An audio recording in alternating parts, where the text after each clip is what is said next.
Механизацијата тргна на бараките кај Панагјорот. Ги срамни со земја, а потоа се отстрануваше градежниот шут и купиштата ѓубре.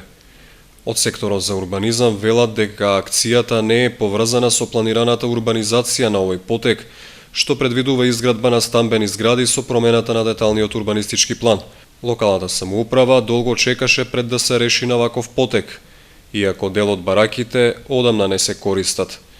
Тогаш функционираа како кафеана, бурекджилница, берберница, колонијална продавница. Разнишаната конструкција, греди и кровови што можеа во секој момент да се срушат, оставените шајки и железни предмети представуваа опасност по безбедноста на децата кои посетуваат градинка. Претходно беа отстранети и бараките кај населбата Калиманова глава, и таму станува збор за 5 времени објекти што исто така беа поставени пред повеќе години од едната страна на улицата Роза Петрова, а имаа различна намена.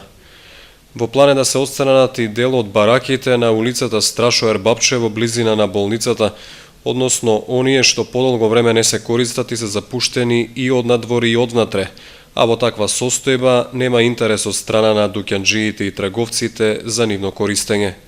Акцијата за отстранување на бараките доаѓа за доцнето, затоа што беа поставени како времени објекти уште во доцните 80-ти или раните 90-ти години на минатиот век, а најголем дел од нив, повеќе од 20 години, беа надвор од функција.